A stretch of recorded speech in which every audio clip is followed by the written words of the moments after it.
औज़ुबिल्लाहि मिन शर्रि शैतानिर रजीम। बिस्मिल्लाहिर्रहमानिर्रहीम। अल्हम्दुलिल्लाहिल अव्वल क़ब्ला कुल्लि अव्वल वल आखिर बाद कुल्लि आखिर अल मारूफ़ मिन गैर रुविय्या अल खालिक़ मिन गैर रविय्या अल्लज़ी लम यज़ल क़ाइमन दाइमा इज़ला समाउन ज़ातो अबराज वला हुजबुन ज़ातो अरताज वला लैलुन दाज वला बहरुन साज वला जबलुन ज़ू फ़िजाज वला फ़जुन ज़ू विजाज वला अर्ज़ुन ज़ातो मिहाद वला ख़ल्क़ुन ज़ू तिमाद ज़ालिका मुब्तदिउल ख़ल्क़ि व वारिसुहु व इलाहुल ख़ल्क़ि व राज़िक़ुहु। अस्सलातु वस्सलाम अलन नबील उम्मील मक्कील मदनील करशील हाशिमी अबतहित हामी अस्सय्यदिल बही अस्सिराजिल मुज़ी अल कौकबिद दुर्री अल बशीरिन नज़ीर अस्सिराजिल मुनीर अत्तुहरित ताहिर अद्दुर्रिल फ़ाख़िर अल्लमिज़ ज़ाहिर अल बहरिज़ ज़ाख़िर अल मंसूरिल मुअय्यद अर रसूलिल मुसद्दद अल मुस्तफ़ल अमजद हबीबे इलाहिल आलमीन अबी ज़हरा मुहम्मद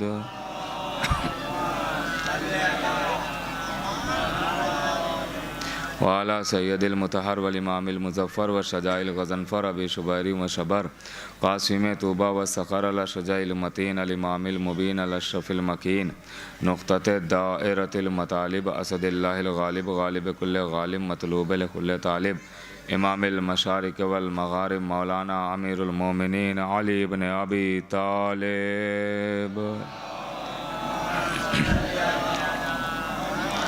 वाला सैयदतिन निसाइल इंसियतिल हौरा उम्मिल आइम्मतिन नुक़बाइन नुजबा बिन्ते खैरिल अंबिया अत्ताहिरतिल मुतहरा अल बतूलिल अज़रा अस्सिद्दीक़ा बिल अक़वाल अर्रज़िया बिल मक़ाला अल मर्ज़िया बिद दलाला अर्राज़िया बिल अदाला सैयदतिन निस्वान हबीबते हबीबुर रहमान फ़ातिमतुज़ ज़हरा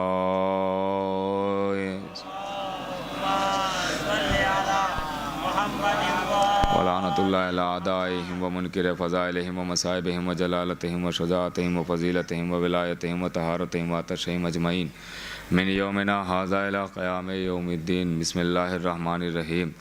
नादे अलियन मज़हरल अजाइब तजिदुहुन लका फ़िन नवाइब कुल्लु हम्मिन व ग़म्मिन सयंजली बिअज़मतिका या अल्लाह बिनुबुव्वतिका या मुहम्मद बिविलायतिका या अली अम्मा बाद फ़क़द क़ालल्लाहु सुब्हानहु तबारक व तआला फ़ी किताबिल मजीद वल फ़ुरक़ानिल हमीद। बिस्मिल्लाहिर्रहमानिर्रहीम। क़ुल मा सअल्तुकुम मिन अजरिन फ़हुवा लकुम। सलावत पढ़े मोहम्मद व आले मोहम्मद।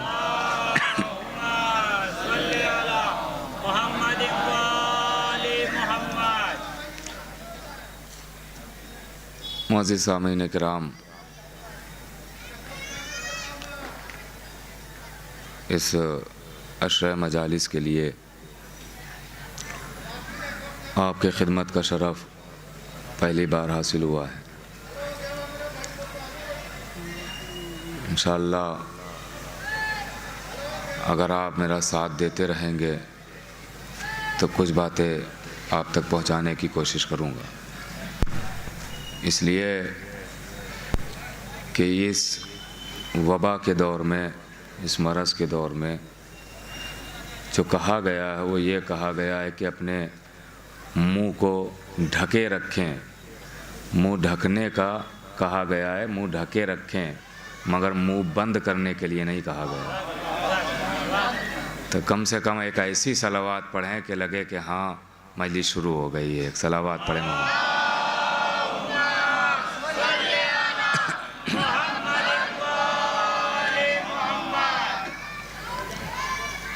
बस चंद बातें आज अर्ज़ करना है तमहीदन, बाकी बाकायदा तौर से इंशाअल्लाह मैं कल आपकी खिदमत में अर्ज़ करूँगा।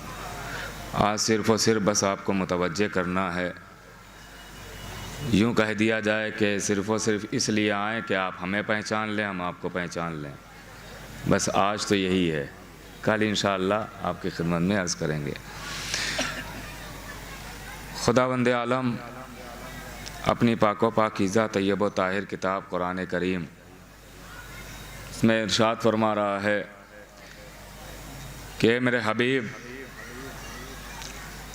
इन तमाम लोगों से कह दीजिए, देखिए कुरान है, ए मेरे हबीब इन लोगों से कह दीजिए कि जो हमने ये अजर रिसालत मांगा है तो इनके जहनों में ये तसव्वुर आ गया है, ये ख़याल आ गया है, ये सोचने लगे हैं कि चूँकि अल्लाह अजर रिसालत मंगवा रहा है अहले बैत की मोहब्बत, तो शायद अल्लाह का कोई फ़ायदा है। नबी मांग रहे हैं तो शायद कोई नबी का फ़ायदा है। अहले बैत की मोहब्बत मांगी जा रही तो शायद कोई अहले बैत का फ़ायदा है। तो ये मेरे हबीब, इनसे कह दो कि जो अजर रिसालत हमने मांगा है तो इससे ना तो अल्लाह का फ़ायदा है और ना नबी का फ़ायदा है और ना इमाम का फ़ायदा है। इस अजर रिसालत अदा करने से अदा करने वाले का फ़ायदा है। बिल्कुल वैसे ही कि जैसे इबादत करने से माबूद का फ़ायदा नहीं है, इबादत करने वाले का फ़ायदा है। जैसे सजदे करने से मस्जूद का फ़ायदा नहीं है, सजदा करने वाले का फ़ायदा है। जैसे तिलावत करने से कुरान का फ़ायदा नहीं है, तिलावत करने वाले का फ़ायदा है।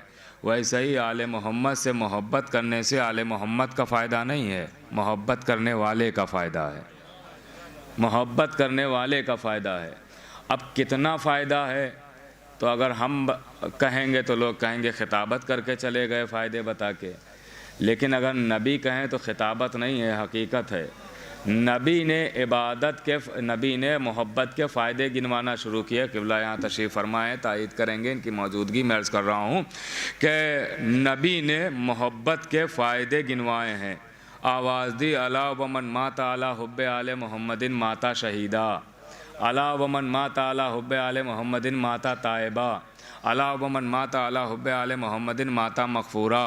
जो अहले बैत की मोहब्बत पर मर जाए वो शहीद कहलाता है, जो अहले बैत की मोहब्बत पर मर जाए वो मग़फ़िरत किया हुआ कहलाता है, जो अहले बैत की मोहब्बत पर मर जाए वो तौबा किया हुआ कहलाता है। ये मोहब्बत के फ़ायदे नबी गिनवा रहे हैं। अरे मोहब्बत के फ़ायदे अब मुतवज्जे करने के लिए जुमला आपके हवाले कर रहा हूँ कि मोहब्बत के तो बड़े फ़ायदे हैं, जो इनका नाम ले लेता है उसे भी फ़ायदा मिलता है। एक सलावात तो पढ़े मोहम्मद व आले मोहम्मद पर।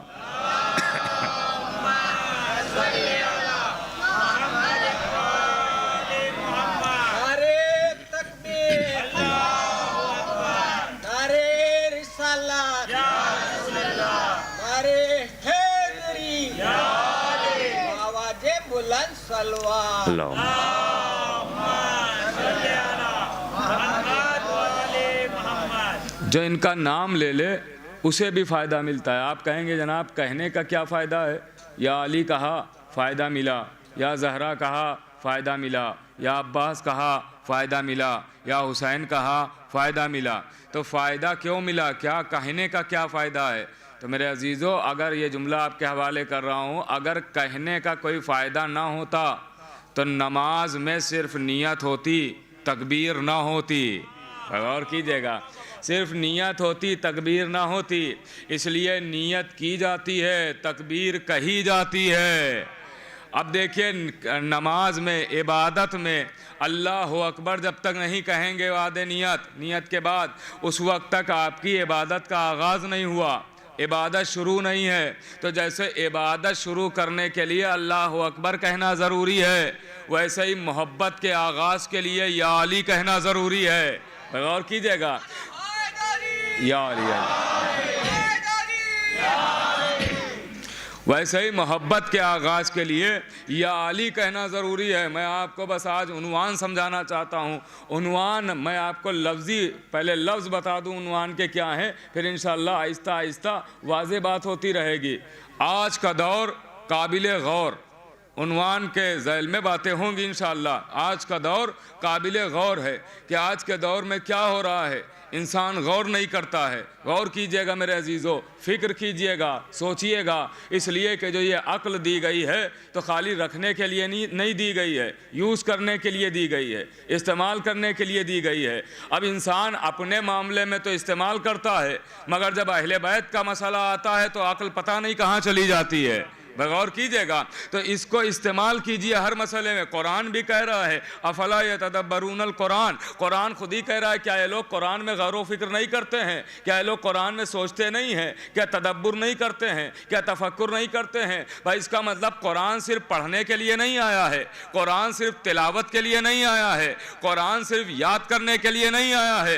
कुरान पढ़ा जाए तो गौर किया जाए, कुरान पढ़ा जाए तो तदब्बुर किया जाए, कुरान पढ़ा जाए तो तफक्कुर किया जाए, कुरान पढ़ा जाए तो सोचा जाए। अब देखिए कुरान की आयत पढ़ते जाइए और तदब्बुर करते जाइए, फिक्र करते जाइए, मसले हल होते चले जाएंगे। मगर यह भी याद रखिएगा कि कुरान की आयत जब पढ़ेंगे तो कुछ आयतें पढ़ के आपको लगेगा कि ऐसा लगता है इस आयत के लहजे से कि इस आयत के लहजे ने बता दिया कि इस आयत में तदब्बुर की इजाज़त नहीं है, तफक्कुर की इजाज़त नहीं है, फिक्र की इजाज़त नहीं है, गौर व फिक्र की इजाज़त नहीं है। आप मुतवज्जे हो जाए कि देखिए आयत के लहजे से आपको पता चल जाएगा कि किस आयत में गौर व फिक्र किया जाए और किस आयत में गौर व फिक्र की इजाज़त नहीं है। आप आयतें पढ़िए, बिस्मिल्लाहिर्रहमानिर्रहीम आयत का लहजा बता रहा है कि आप सोच सकते हैं, गौर व फिक्र कर सकते हैं। अल्हम्दुलिल्लाह रब्बिल आलमीन आयत का लहजा बता रहा है, आप सोच सकते हैं, फिक्र कर सकते हैं, गौर व फिक्र कर सकते हैं। गौर कीजिएगा मेरे अजीजों, आयत के लहजे बता रहे। पूरा सूरह अलहम्द पढ़िए, आयत के लहजे बता देंगे कि आप सोच सकते हैं या नहीं सोच सकते हैं। अलिफ लाम मीम ज़ालिकल किताबु ला रैबा फीह हुदल लिल मुत्तकीन लहजा बता रहा है कि गौर करने की इजाज़त है, सोचने की इजाज़त है। कुल ला असअलुकुम अलैहि अजरन इल्लल मवद्दता फिल कुर्बा लहजा बता रहा है कि सोचने की इजाज़त है, गौर करने की इजाज़त है। अब आयतें पढ़ते पढ़ते, अब देखता हूँ आप कितना मुतवज्जे हैं। आयतें पढ़ते पढ़ते एक आयत पे पहुँचे, इरशाद हुआ या अय्युहर रसूलो बल्लिग मा उन्ज़िला इलैका मिन रब्बिक, ए रसूल पहुँचा दो जो तुम पे नाजिल किया जा चुका है। अगर ना पहुँचाया तो कोई कार्य रिसालत अंजाम ही नहीं दिया। आयत का लहजा बता रहा है कि अब सोचने की इजाज़त नहीं है। गौर नहीं फरमाया आपने, आयत का लहजा बता रहा है कि सोचने की इजाज़त नहीं है। क्यों? का अली की विलायत का मसला है, सोच के थोड़ी मानना है, बस मानना है। सलावात तो पढ़े मोहम्मद वाले मोहम्मद।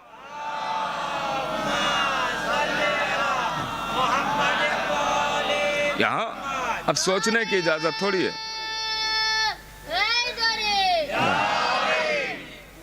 गौर कीजिएगा मेरे अजीजों। तो अब देखिए यही कुरान है और यही कुरान का लहजा है, अंदाज है, आयात है। कुरान खुद ही इरशाद फरमा रहा है, कुरान खुद कह रहा है कि हर खुशकोतर यहाँ मौजूद है। यानी कुरान, ये कुरान की आयत है, कुरान कह रहा है हर खुशकोतर कुरान में मौजूद है। इसका मतलब कोई चीज़ कायनात की ऐसी नहीं है कि जो कुरान में ना हो, हमें नज़र आए या ना आए, क्योंकि हमारी आँखें हैं गुनहगार, हमें दिखाई दे या ना दिखाई दे, लेकिन कुरान में हर शय मौजूद है। ये मेरा ऐलान नहीं है, कुरान का दावा है। कुरान खुद कह रहा है कि हर खुशकोतर मौजूद है। इसका मतलब यह है कि कुरान में हर शय मौजूद है। आसमान की बातें कुरान में, ज़मीन की बातें कुरान में, फ़िज़ा की बातें कुरान में, घटा की बातें कुरान में, हवा की बातें कुरान में, समंदरों की बातें कुरान में, चिड़ियों की बातें कुरान में, कलियों की बातें कुरान में, फूलों की बातें कुरान में, इंसानों की बातें कुरान में, जिन्नातों की बातें कुरान में, जन्नत की बातें कुरान में, जहन्नम की बातें कुरान में, सारी चीज़ें कुरान में मौजूद हैं। और ये मेरा दावा नहीं है, कुरान का ही दावा है। कुरान खुद ही कह रहा है कि मेरे अंदर हर खुशकोतर मौजूद है। इसका मतलब कुरान को मालूम भी है कि कुरान में क्या क्या है। गौर कीजिएगा, कुरान को मालूम है। देखता हूँ ये जुमला आप कैसे सराहते हैं कि कुरान में क्या है, ये कुरान को पता है। ऐसा नहीं है कि कुरान को पता नहीं है कि क्या क्या है उसमें। अगर पता ना होता तो कभी ये दावा ना करता कि मेरे अंदर हर खुशकोतर मौजूद है। ये दावा बता रहा है कुरान का कि कुरान को मालूम है कि कुरान में हर शय मौजूद है। जुमला चाहे जैसे सुनिए, कुरान में हर शय मौजूद है, ये कुरान को पता है। मगर पता होने के बावजूद कुरान ने एक बार नहीं कहा जो पूछना है वो मुझसे पूछो। अल्लाह अकबर।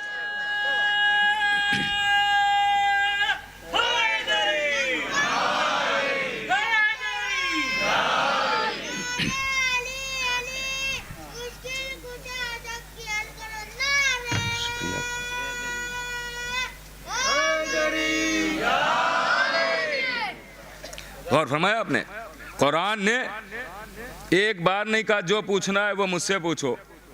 एक आयत मिली, इरशाद हुआ फसलू अहला जिक्र, जो पूछना है दरे आले मोहम्मद पर चले जाना, वहाँ से जाके पूछ लेना।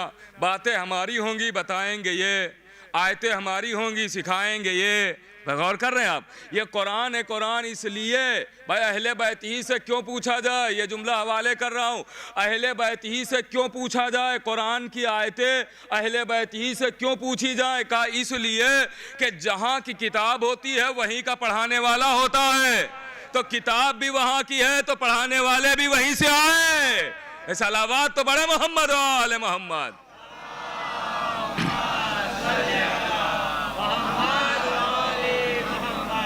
गौर कर रहे हैं आप, तो ये कुरान है कुरान।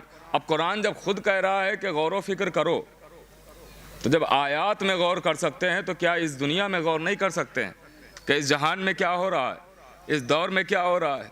देखिए दौर बड़ा ख़तरनाक है। मैं अपने कमसिन और हमसिन भाइयों के लिए अर्ज़ करता हूँ, बुज़ुर्ग तो मुझसे बेहतर जानते हैं, ये तो हौसला अफजाई के लिए आते हैं। मैं तो सिर्फ अपने हमसिन और कमसिन भाइयों के लिए अर्ज़ करता हूँ। इन तक पहुँचाना है हकीकत, हक इन तक पहुँचाना है, मनवाना नहीं है, पहुँचाना है बस। मनवाने तो नबी भी नहीं आए थे, नबी भी हक पहुँचाने आए थे, मनवाने नहीं आए थे। अगर नबी मनवाने आए होते तो आज कोई भी ऐसा ना होता जो नबी का कलमा ना पढ़ रहा होता, हर कोई पढ़ रहा होता। क्यों? कहा इसलिए अगर मनवाने नबी आए होते तो मनवा लेते, क्योंकि अली जैसा शुजा मौजूद था, जुल्फ़िकार जैसी तलवार मौजूद थी। वे सलावात तो पढ़े मोहम्मद वाले मोहम्मद।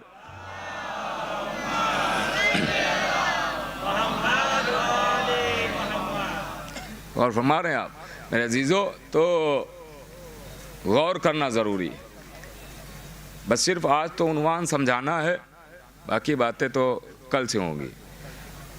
एक आम तौर से जहन में हमारे बच्चों के डाल दिया जाता है कि ये ज़ाकिर और खुतबा और उलमा ये मिंबर पे आते हैं और फ़ज़ाइल अहले बैत सुना के चले जाते हैं। आवाम को दिया क्या?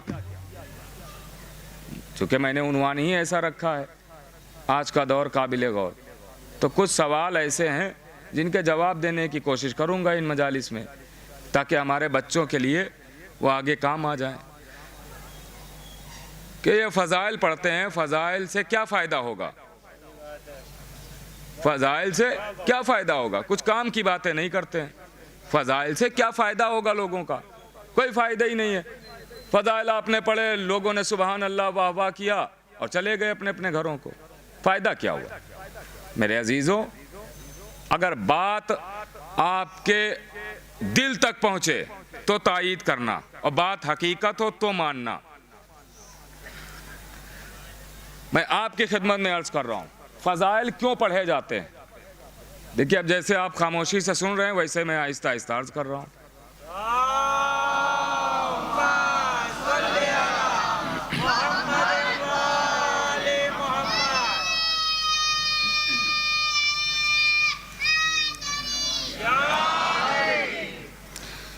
ये फ़ज़ाइल क्यों बयान होते हैं? वजह क्या है, सबब क्या है? भाई उलमा ने क्यों कानून बनाया? असल मजलिस है, जो मजलिस ये जो रखी गई है, वैसे तो अरबी में बैठने को मजलिस कहते हैं। जहाँ भी 4-5 लोग बैठ जाएं उसे मजलिस कहते हैं, जहाँ भी बैठे हो, कहीं भी बैठे हो। इसीलिए नबी ने फरमाया ज़य्यनो मजालिसकुम बिज़िक्र अली इब्न अबी तालिब। नबी ने ये नहीं फरमाया है कि ये मतलब जब फर्श अज़ा बिछा हो तभी ज़िक्र अली करना, नहीं। नबी फरमा रहे जहाँ भी बैठना अली का तज़किरा करना, जहाँ भी बैठना अली का जिक्र करना। तो मजलिस कहते हैं बैठने को। लेकिन उर्फ़ आम में जो आज हमारे तसव्वुर में मजलिस लफ्ज़ आया तो आप यही सोचते हैं ना कि एक मिंबर होगा, उस पर एक ख़तीब होगा, फ़र्श अज़ा होगा, उस पर आज़ादार बैठे होंगे, यही तसव्वुर आता है ना। तो ये जो मजलिस है, इसमें क्यों फ़ज़ाइल के लिए उलमा ने कानून बनाया कि मिंबर पे आना तो फ़ज़ाइल ही पढ़ना? क्यों कानून बनाया? देखिए, मैं बहुत एहतियात से पढ़ रहा हूँ, फ़ज़ाइल ही पढ़ना क़ैद है, फ़ज़ाइल ही पढ़ना। क्यों? क्योंकि असल जो ये फ़र्श अज़ा बिछाई गई है, ये फ़र्श अज़ा है, ये है रोने के लिए। असल मकसद जो है वो रोना है, इमाम हुसैन पे आंसू बहाना है। तो फिर फ़ज़ाइल का क्या ताल्लुक़ है? फ़ज़ाइल फिर क्यों बयान हुए? मसाइब डायरेक्ट पढ़ दिए जाते। जब मकसद वो है तो फिर मसाइब डायरेक्ट पड़ जाए। तो आपको ये बच्चे छोटे छोटे बैठे, इनके लिए एक मिसाल देता हूँ। ये बताइए आज दुनिया में कितने लोग मरे?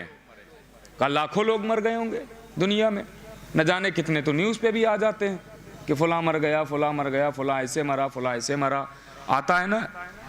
तो ये बताइए जब आप मरने की खबर सुनते हैं कि अमेरिका में वो मर गया, इंग्लैंड में वो मर गया, ऑस्ट्रेलिया में वो मर गया, फलां जगह वो मर गया, वो मर गया, तो आप ये बताइए रोते हैं उस पर? इंसाफ से बताइएगा, आंसू बहाते हैं? नहीं रोते हैं ना। क्यों नहीं रोए? का इसलिए जो मरा है उसे हम जानते नहीं हैं। पता नहीं आप पहुंच रहे हैं कि नहीं, थोड़ा सा आप भी जहनों को हाजिर रखिएगा। जो मरा है उसे हम पहचानते नहीं, जानते नहीं। इसका मतलब यह है कि रोने का ताल्लुक जान पहचान से है। जब तक इंसान जान पहचान जब तक नहीं होगी, आंसू निकलेंगे नहीं। जब तक आप पहचानेंगे नहीं, आंसू नहीं निकलेंगे। भाई हमारा पड़ोसी मर गया, हम दहाड़े मार के चिल्लाने लगे, रोने लगे। अमेरिका में कोई मरा तो जैसे ये इंसान था वैसे वो भी तो था, उस पर नहीं रोए, इस पर रोए। का इसे जानते थे, उसे नहीं जानते थे। अब समझे ये फजाइल मिंबर से क्यों रखे गए हैं?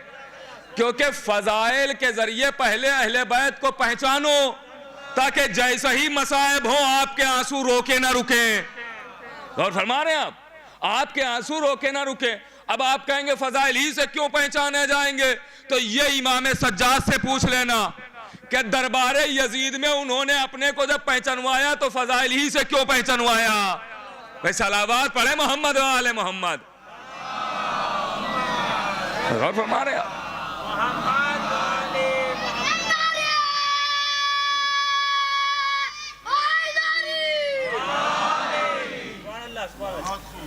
भाई फजाइल ही से क्यों पहचानवाया, ये इमाम सज्जाद से पूछिएगा, उन्होंने तो बताया। अब आइए आपकी खिदमत में अर्ज करना है मेरे अजीज़ों, मेरे नौजवान भाइयों, बुजुर्ग तो बेहतर जानते हैं, इनकी दुआएं चाहिए। ये फ़ज़ाइल की अहमियत को समझें। लोग क्यों फ़ज़ाइल की मुखालिफत करते हैं? इसीलिए करते हैं ताकि आप अहले बैत को पहचान ना पाएँ। आप अहले बैत को पहचान ना पाएँ। जब पहचानेंगे नहीं तो रोएंगे नहीं। रोने को भी कहा जाता है कि ना रोएं, बाबाज़े बुलंद ना रोएं, मातम ना करें, गिरिया ना करें। क्या वजह है? देखिए आज सिर्फ मैं आपको मौजू समझा रहा हूं कि आगे क्या अर्ज करना है। ये सिर्फ आपको छोटी छोटी बातें इंशाअल्लाह खुलासा अगली मजलिसों में होता रहेगा। क्यों रोया जाए? रोने पे क्यों पाबंदी लगाई जाए? भाई कोई किसी को रोने से भी रोकता है? नहीं रोक सकता है। तो क्यों, वजह क्या है? तो वजह यह है, मैंने खुद अब एक किताब में पढ़ा है, उन्होंने एक बादशाह का वाकया बयान किया। बादशाह का वाकया बयान किया। कहा कि एक बादशाह था, उसका दोस्त था। बहुत गौर से सुनिएगा, बहुत आहिस्ता आहिस्ता अर्ज कर रहा हूं। उसका एक दोस्त था, एक किसान की लड़की थी। तो वो बादशाह का दोस्त था, तो अपने गुमान में थे कि मैं बादशाह का दोस्त हूं, मेरा कोई क्या बिगाड़ेगा, बादशाह का दोस्त हूं। गौर फरमा रहे आप? तो वो किसान की लड़की की बेहुरमती करना चाहिए। तो जैसे ही बेहुरमती के लिए वो आगे बढ़ा, वो रोने लगी, चिल्लाने लगी, वावैला मचा दिया, फरियाद करने लगी। तो लोग जमा हो गए, उसको बहुत मारा, बहुत मारा। गौर कीजिएगा, बहुत मारा। वो चला गया, बादशाह से बताया। बादशाह ने कहा कि जाओ सिपाहियों को भेजा, उस लड़की को घर से उठा लाओ। बादशाह था। अब जैसे ही सिपाही पहुंचे, उस लड़की ने फिर गिरिया शुरू किया, बावाज़े बुलंद रोने लगी। वो जब रोने लगी तो महल्ले के लोग जमा हो गए और सिपाहियों को भगा दिया। सिपाहियों ने आके बादशाह से बताया कि देखिए मेरा ये अंदाज पढ़ने का नहीं है, लेकिन आप आराम से सुन रहे हैं तो मैं आराम से पढ़ रहा हूं।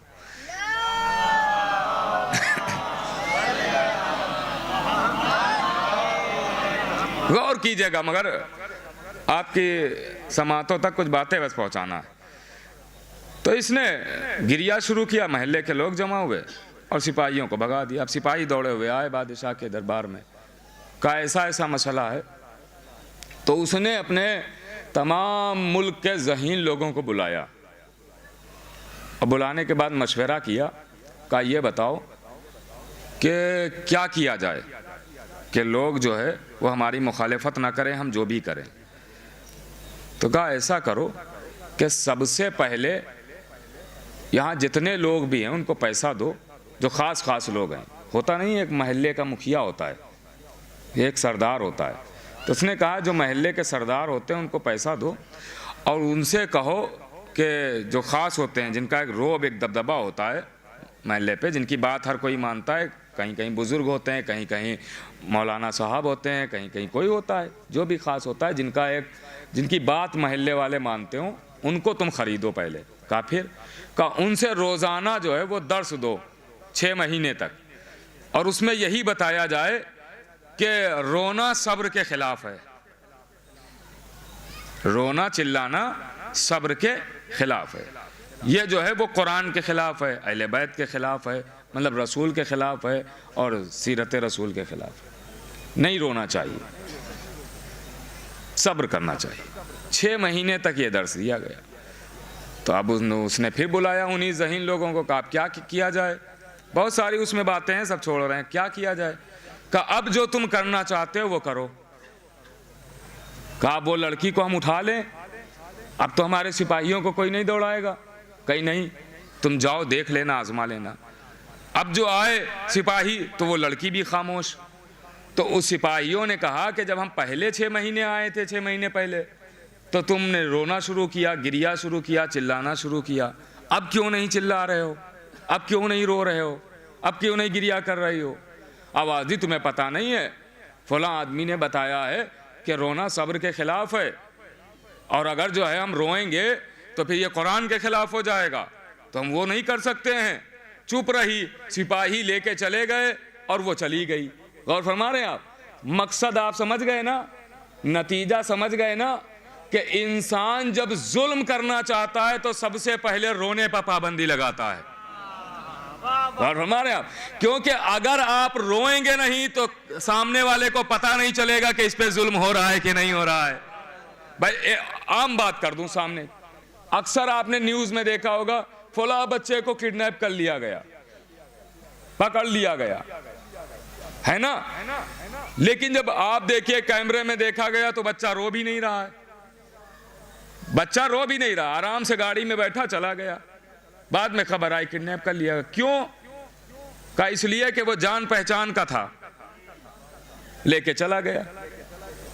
लेकिन अगर वही बच्चा रोने लगे तो लोग समझ जाएंगे इसके खिलाफ कुछ जुल्म हो रहा है। गौर फरमा रहे हैं आप? इसके खिलाफ कुछ जुल्म हो रहा है। इसका मतलब यह है कि गिरिया खिलाफ जुल्म एहतजाज का नाम है।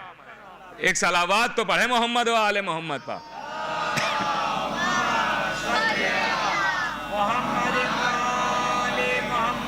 गिरिया, रोना खिलाफ जुल्म एहतजाज है। तो मेरे अजीज़ों, ये इसीलिए ये हम जो मजलिसों में रोते हैं, हम रो के बताते हैं कि ज़ालिमीन से हमारा कोई ताल्लुक़ नहीं है।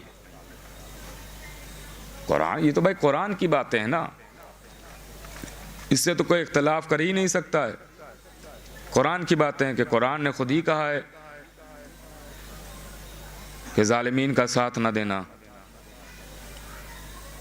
तो ये गिरिया है जुल्म के ख़िलाफ़। गौर फरमा रहे हैं आप? तो मैं अर्ज़ कर रहा था कि फ़ज़ाइल इसीलिए पढ़े जाते हैं ताकि आप रोने के लिए आमादा हो। आप पहचाने तो हम किस पर रोने आए, आप जाने तो हम किस पर गिरिया करने के लिए आए। जब तक आप पहचानेंगे नहीं तब तक आप रोएंगे नहीं। सामने की बात फिर अर्ज़ कर दूं, आप किसी गैर कौम के सामने कहिए नबी का नवासा मार दिया गया, कत्ल कर दिया गया, वो नहीं रोएगा, नहीं गिरिया करेगा। लेकिन अगर उसी के सामने बताइए कि ये वो नवासा था कि जिसके लिए नबी ने फरमाया है कि जन्नत का सरदार है, नबी इसके लिए नाका बनते थे, जन्नत से इसके लिए लिबास आया, और फरमा रहे हैं आप, जिब्रील इसका झूला झुलाते थे, ये बहुत अजीम शख्सियत थी। अब जब कहेंगे वो मार दिया गया तो वो भी रोने लगेगा। क्यों?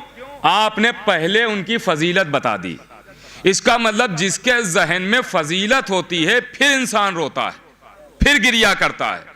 अब आप समझ में आ गया ना कि फ़ज़ाइल मिंबर से क्यों बयान होते हैं। इसीलिए बयान किए जाते हैं ताकि, क्योंकि मजलिस में आप किसी को रोक नहीं सकते हैं। ये प्लेटफार्म एक ऐसा है कि जहां सब आ सकते हैं। तो मेरे अजीज़ों, जब तक हम फ़ज़ाइल नहीं बयान करेंगे तो लोग पहचानेंगे कैसे, और जब तक पहचानेंगे नहीं तब तक आंखों से आंसू आएंगे कैसे? आंसू आएंगे। और आइए फजीलत, देखिए ये फ़ज़ाइल की अहमियत मैं बता रहा हूँ, इस पे गौर कीजिएगा। आज का दौर इसी पे गौर नहीं करता है, बाकी सारी चीज़ों पे गौर करता है। ये फ़ज़ाइल क्यों बयान होते हैं, इस पे गौर कीजिए। किबला यहाँ तशरीफ़ फरमाए। मैं तो एक अदना सा तालिब इल्म हूँ, हकीर फ़कीर, 2-4 बातें पढ़ ली हैं कि क्या कोई नबी के पास ऐसा शख्स आया कि जिसने आते ही नबी को देख के खाली कलमा पढ़ लिया हो। गैर कौम की बात हो रही,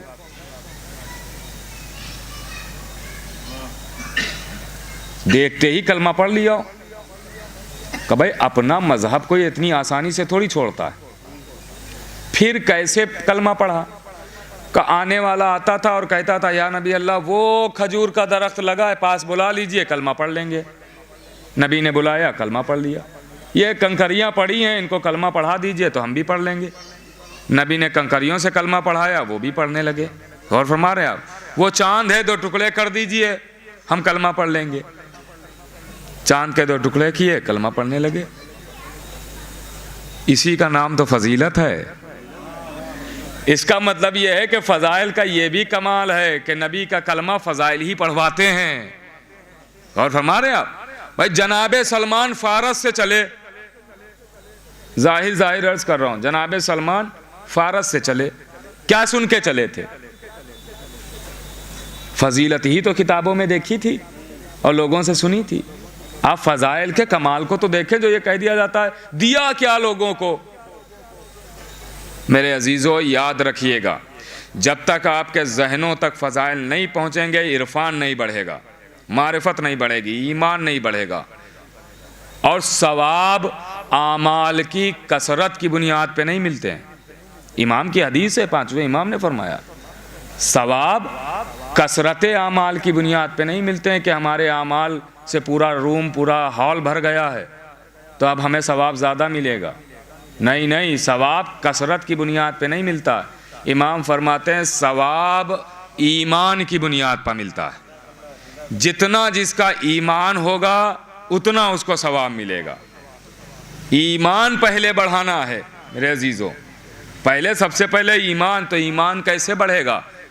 तो ईमान बढ़ाने ही के लिए तो फ़ज़ाइल सुनाए जाते हैं, ईमान बढ़ाने ही के लिए तो मनाकिब सुनाए जाते हैं। बस मेरे अजीज़ों, कल से इंशाअल्लाह बाकायदा तौर से मैं बात का आगाज़ करूँगा और शुरू करूँगा, क्योंकि आज मैं भी बहुत थका हुआ हूँ और आप भी यकीनन एक के बाद दूसरी मजलिस में शिरकत कर रहे हैं तो आप भी थके हैं। कल इंशाअल्लाह वक्त से बात भी शुरू होगी और वक्त पे तमाम हो जाएगी और कुछ बातें अर्ज़ करेंगे। लेकिन याद रखिएगा, इन मजालिस में बतसद्दुक़ जनाब सैयदा बहुत ख़ास बातें मुझे अर्ज़ करना है। आप लोग तशरीफ़ लाएंगे तो आप तक एक ख़ास पैगाम पहुंचा के मैं जाना चाहता हूं। ऐसी बातें आप तक पहुंचा के जाना चाहता हूं जो आम तौर से नहीं पहुंचाई जाती। मेरे नौजवान भाइयों तक वो बातें नहीं पहुंची, वो फजीलतों के गोशे आप तक नहीं पहुंचाए गए।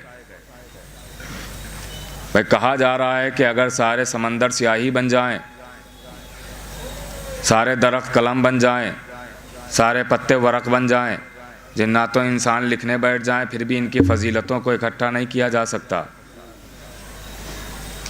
तो इतने फ़ज़ाइल हैं तो फिर वो बताए भी तो जाएं। तो मैं कोशिश करूँगा, सारे फ़ज़ाइल तो कोई बयान ही नहीं कर सकता है, लेकिन हत्तल इम्कान कोशिश करूँगा कि ज़्यादा से ज़्यादा आप तक वो फजीलतें पहुँचाऊँ ताकि इरफान बढ़े।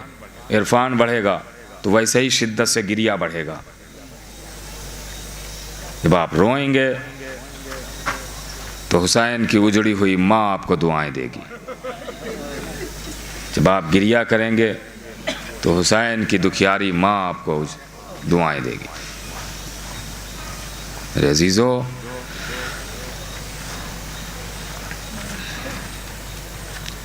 आज मैं चाहता हूँ, क्योंकि ये तमहीदी मजलिस है और मैं उस अंदाज से पढ़ भी नहीं पाया कि थकावट बहुत ज़्यादा है, मेरा ये अंदाज़ भी पढ़ने का नहीं है। इंशाअल्लाह कल मुकम्मल तौर से आपकी खिदमत करने की कोशिश करूँगा। चाहता हूँ कि आज एक रिश्ता बताऊँ आपको, एक रिश्ता। कायनात में बहुत सारे रिश्ते हैं, माँ बेटे का रिश्ता बहुत अहम है, बगैर लालच के रिश्ता है माँ और बेटे का, बगैर लालच के। चाहे जितना बेटा बिगड़ ही क्यों ना जाए, माँ जब भी मुसल्ले पर बैठती है तो यही कहती है, परवरदिगारा मेरे बच्चे को सलामत रख। मेरे नौजवान भाइयों, माँ को कभी नाराज़ ना करना, बहुत अजीम नेमत होती है माँ। और जब मैं मिंबर से कह रहा हूँ कि जब कोई आपका काम ना बन रहा हो, कोई काम अटक गया हो, सारी कोशिशें करके आप हार गए हो, कोई काम नहीं बन रहा हो, तो जाके माँ के कदमों से लिपट जाना। अम्मा अब आप दुआ कीजिए, फिर देखिए वो काम बनता है या नहीं बनता है। इसलिए कि माँ की दुआ बेटे के हक़ में बहुत जल्दी कबूल होती है। इसीलिए तो इमाम हुसैन ने कहा था, उम्मे लैला दुआ करो अली अकबर वापस आए। माँ की दुआ। अजीज़ों,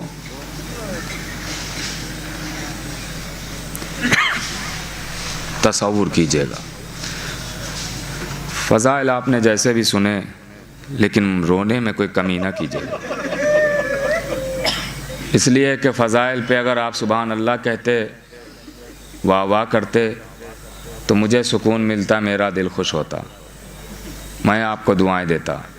लेकिन जब आप आवाज़ बुलंद रोएंगे तो हुसैन की माँ आपको दुआएं देगी, सैयद सज्जाद आपको दुआएं देंगे। शाम में सोने वाली एक 4 बरस की बच्ची दुआएं देगी। रोने में कोताही न करना, रोने के लिए तो आए हुए हैं। अल्लाहु अकबर। रिश्ता बताना, माँ और बेटे का रिश्ता बहुत अहम होता है, मगर हमें ये रिश्ता नहीं बताना है, हमें दूसरा रिश्ता बताना। बहुत सारे रिश्तों की दुनिया में एक रिश्ता बड़ा नाजुक होता है, भाई और बहन का रिश्ता। भाई और बहन का रिश्ता। खुदा आपकी बहनों को सलामत रखे। जिनके सामने बहनें हैं ना, उनसे पूछिए। उलमा ने किताबों में लिखा है कि जब अपनी बहनों के घर जाना, भाइयों के लिए, कि जब अपनी बहनों के घर जाना तो खाली हाथ ना जाना। आपकी जितनी भी हैसियत है, 1 रुपये 2 रुपये, आप बहन के लिए कुछ ले के जाना। इसलिए कि बहनों को भाई से लालच नहीं होता है, आस होती है। जैसे माँ और बेटे का रिश्ता है, कोई लालच नहीं, वैसे ही भाई और बहन का भी रिश्ता है। पता नहीं बहन जानती भी है कि मेरी शादी पता नहीं कहाँ हो, भाई देखने भी आए ना आए, लेकिन जब भी मुसल्ले पर बैठती है कहती, परवरदिगारा मेरे भैया को सलामत रख। अभी बहुत रोएंगे, मंजिल आगे है, क़यामत है। मेरे अजीज़ों, जिनके सामने बहनें हैं, कलेजे पे हाथ रख लें। ये बहनों की मोहब्बत होती है ना भाइयों से। ख़ास करके अगर किसी भाई की छोटी बहन है तो बड़ा नाजुक मरहला होता है अक्सर, और इस बात को मैं समझ सकता हूँ। मेरी भी छोटी बहन है। घर से निकलो तो फ़ौरन आती है, भैया आप फलां जगह जा रहे हैं, मेरे लिए ये लाइएगा। फरमाइशें भी होती हैं। सबसे पहले जानते क्या कहती है, भैया पहुंच के फ़ोन ज़रूर कर देना कि मैं सही से पहुंच गया। है छोटी, मगर बड़े भाई का इतना ख्याल। ये आम बहनें हैं, ये आम बहनों की बात कर रहा हूँ। ज़रा सोचिए, सुगरा जैसी बहन, अली अकबर जैसा भाई, अजरकुम ज़हरा। सुगरा जैसी बहन, अली अकबर जैसा भाई। रवायत कहती है कि जब काफिला मदीने से चलने लगा तो एक मर्तबा फहरिस्त बनाई जा रही है कि कौन कौन करबला चलेगा। इमाम हुसैन नाम लिखवा रहे हैं, गाजी अब्बास लिख रहे हैं, भैया लिखो हुसैन शहीद करबला। गाजी ने नाम लिख दिया। भैया अपना नाम लिखो, अब्बास शहीद करबला। गाजी ने लिख दिया। लिखो अली अकबर शहीद करबला। गाजी ने लिख दिया। बर्दाश्त कर पाना तो बर्दाश्त कर लेना। लिखो कासिम शहीद करबला। गाजी ने लिख दिया। लिखो ओनो मोहम्मद शहीद करबला। लिख दिया। हबीबो ज़ुहैर शहीद करबला। लिख दिया। एक मरतबा हुसैन आवाज़ देते हैं, भैया अब्बास लिखो ज़ैनब असीर शाम कूफा। जज़ाकल्लाह जज़ाकल्लाह, खुदा इन आवाज़ों पर रहमत नाजिल करे, कोई गम ना दे सिवाय गम अहले बैत के। भैया लिखो ज़ैनब असीर शामो कूफा। हाथ कांपे, कलम गिर गया। आका अब्बास से ये नाम नहीं लिखा जाता। आवाज दी है मेरे भैया, मैं इमाम बन के कह रहा हूँ। इमामत की बात आई, गाजी ने अपना एक हाथ आंखों पे रखा, कहा आका आपके हुक्म की तामील में सिर्फ नाम लिखूंगा। अब्बास के होते हुए शहजादी को असीर कौन करेगा, कैदी कौन बनाएगा। लीजिए अब्बास से गाजी ने आंख पे एक मर्तबा हाथ रखा और नाम लिखा तो जे कहीं पे बना, ये कहीं पे बना, नून कहीं पे बना, बे कहीं पे बना, सिर्फ ज़ैनब लिखा। एक मर्तबा जैसे ही हुसैन ने फहरिस्त को देखा, ज़ैनब के नाम अगर समझ गए तो रोते हुए उठेंगे। ज़ैनब के नाम पर नजर पड़ी, रोना शुरू किया। आवाज दिया, कहा रोने का सबब क्या है। आवाज दी, भैया अब्बास तुमने ज़ैनब का नाम तो वैसा ही लिख दिया जैसे ज़ैनब कभी करबला से कूफा, कभी कूफा से शाम। अजरकुम ज़हरा, खुदा आपको कोई गम ना दे। हाँ ज़्यादा लीजिए, फहरिस्त तमाम हुई मगर सुगरा का नाम नहीं लिखा गया। मदीने की औरतें ख़वातीन आई और आके कहती हैं एक एक बीबी से, बीबी आप जा रही करबला, मेरा आका हुसैन अगर ले जाएगा तो जाऊंगी। पता नहीं आका ले जाएंगे कि नहीं, पता नहीं फहरिस्त में नाम है कि नहीं। किसी ने यकीनी जवाब नहीं दिया।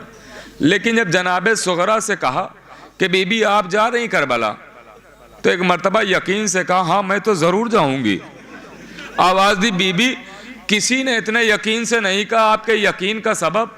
आवाज़ दी, मैं इसलिए ज़रूर जाऊंगी कि मेरा बाबा मेरे भाई अली अकबर के बगैर नहीं रह सकता और मेरा भैया अकबर मेरे बगैर नहीं रह सकता, इसलिए मैं तो करबला, बस रिश्ता समझा रहा हूं, भाई बहन का रिश्ता, मैं तो जरूर जाऊंगी। लीजिए आज़ादारो, एक मर्तबा लेकिन सुगरा का नाम फहरिस्त में नहीं है। सारी रवायतें छोड़ते हुए ये रवायत आपके खिदमत में बस अर्ज करूं।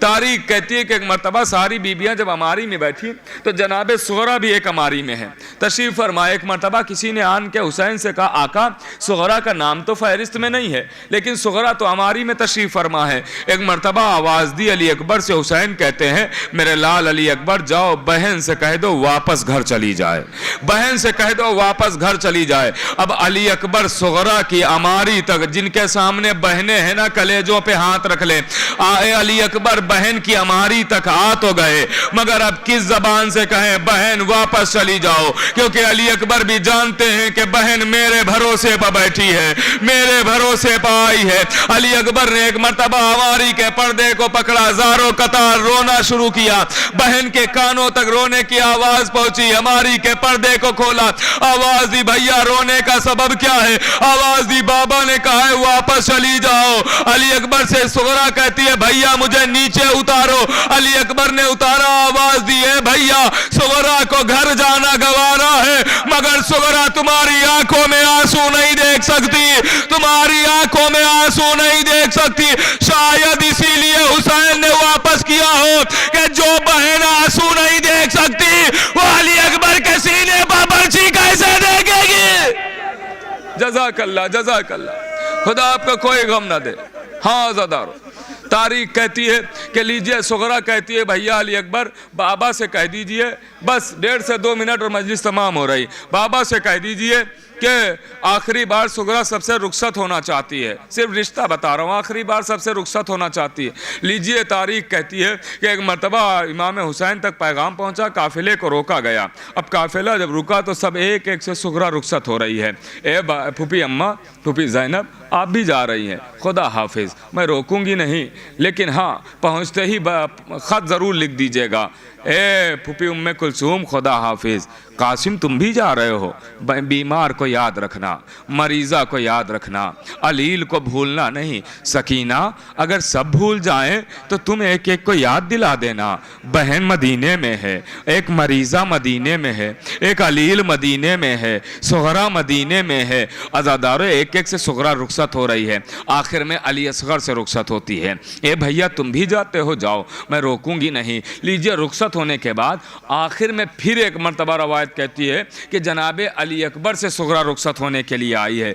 अल्लामा मजलिसी ने जनाबे सुगरा के कुछ अरमानों को लिखा है, गौर कीजिएगा आज़ादारों, अरमानों को लिखा है, बस यहीं तक लाना था, मजलिस तमाम हो रही है। अरमानों को लिखा है, जैसे जैसे ये आप सबके साथ होता है, हमारे सबके साथ होता है, जैसे जैसे किसी बहन का भाई जवान होने लगता है, बहनों के अरमान बढ़ने लगते हैं कि मेरा भाई जवान हो गया है, मैं शादी इसकी रचाऊंगी, भाभी को घर लेके आऊंगी, अपना नेग लूंगी, यही बहन सोचती है ना। अब जनाबे सुगरा के अरमानों को अल्लामा मजलिसी लिख रहे हैं। अज़ादारों, एक मरतबा आवाज़ दी, सुगरा सबसे रुखसत होने के बाद अब जुमला अगर समझ गए तो इंशाअल्लाह घर तक रोते हुए जाएंगे। जब याद आएगा, खुसूसन वो जिनके सामने बहनें हैं, आंसू रोके नहीं रुकेंगे, कयामत का जुमला है। अब सुगरा मरीज़ा है ना, सुगरा अलील है ना, सुगरा बीमार है ना। अज़ादारों, तारीख कहती कि एक मरतबा सुगरा अली अकबर के दामन से लिपट गई, आवाज़ दिए भैया जाते हो जाओ, मैं रोकूंगी नहीं, मगर जाते जाते ए भैया वादा करो पहुंचते ही खत लिख देना, ए भैया पहुंचते ही बता जरूर देना। लेकिन ए भैया तुम तो जानते हो कि सुगरा मरीज़ा है, सुगरा बीमार है, सुगरा अलील है। आवाज़ दी, बहन कहना क्या चाहती हो? आवाज़ दी, भैया ऐसे नहीं बताऊंगी। कहा फिर बहन, का अपना हाथ मुझे देना। अली अकबर का दाहिना हाथ लिया और सुगरा ने अपने सर पे रखा। हुसैन सामने खड़े हैं, अगर जुमला समझ गए तो रोते हुए उठेंगे। हुसैन सामने खड़े हैं, अली अकबर का सर, अली अकबर का हाथ अपने सर पे रखा। आवाज दी, ए भैया ये बताओ तुम्हारा हाथ कहां है? बहन तुम्हारे सर पे है। ए भैया जानते हो ना कि सुगरा मरीजा है, सुगरा बीमार है, सुगरा अलील है, सुगरा की जिंदगी का कोई भरोसा नहीं है, पता नहीं कब इस दुनिया से सुगरा रुखसत हो जाए। अली अकबर तड़प के कहते, बहन कहना क्या चाहती हो? आवाज दी, ए भैया तुम्हारा हाथ मेरे सर पे है तो जाते जाते एक वादा और करते जाओ। आवाज दी, बहन कौन सा वादा? का वादा ये करो कि अगर सुगरा के मरने के बाद शादी रचाओगे तो भाभी को कब्र पे लेके आओगे। बस जैसा ही हुसैन ने ये जुमला सुना, आवाज दी, अली अकबर वादा ना करना, अली अकबर वादा ना करना। अल्लाहु अकबर, अजरुकुम अला ज़हरा। ए अली अकबर वादा ना करना, इसलिए करबला का मैदान होगा और तुम्हारा सीना होगा, जालिम की बर्छी होगी। लीजिए आज़ादार, एक मर्तबा सुगरा जैसे ही ये जुमला कहती है, हुसैन से बर्दाश्त ना हुआ, आवाज दी, ए सुगरा, ए सुगरा सब्र करो, ए सुगरा सब्र करो। लीजिए काफिला चला गया, लेकिन सुगरा ने अली अकबर के पैरों के निशान बनवा लिए थे, पैरों के निशान बनवा लिए थे। काफिला करबला पहुंच गया, आखिरी जुमला, काफिला करबला पहुंच गया। अली अकबर के सीने पर बर्छी लगी। जब हुसैन सराने पहुंचे तो जानू पे सर रखा, ए मेरे लाल कोई तमन्ना है? हाँ बाबा, चाहता हूं आखिरी बार बहन को देख लूं। इमाम ने 2 उंगलियां बुलंद की, सारी जमीनें पस्त हुई, मदीने की जमीन बुलंद हुई। अली अकबर देखो, आवाज दी, बाबा सुगरा नजर नहीं आती है। अम्मा की तुरबत पर देखो, बाबा वहां भी सुगरा नहीं है। भाई हसन की लहर पर देखो, बाबा वहां भी सुगरा नहीं है। नाना की कब्र पर देखो, बाबा वहां भी सुगरा नहीं है। घर के दरवाजे पर देखो, बाबा वहां भी सुगरा नहीं। अगर जुमला समझ गए तो रोते हुए उठेंगे, यही पर मजलिस तमाम हो जाएगी। एक मर्तबा आवाज दी, है मेरे लाल अली अकबर, जहां पे आखिरी बार सुगरा ने रुखसत किया था और तुम्हारे पैरों के निशान बनवाए थे, देखो वहीं तो नहीं तड़प रही है। अली अकबर देखते हैं, आवाज देते हैं, ए बाबा वहां भी मेरी बहन सुगरा नहीं है, लेकिन बाबा अजीब मंजर देख रहा हूं। मेरे लाल क्या क्या देख रहे हो? आवाज दी बाबा मैं देख रहा हूं कि मेरे कदमों के निशान पर कोई ज़ईफा अपना रुखसार रखे, ज़ारो कतार रो रही है। आवाज दी मेरे लाल, वो ज़ईफा कोई और नहीं, तुम्हारी बहन सुगरा जो तुम्हारा रास्ता देखते देखते बूढ़ी हो गई। इंतजार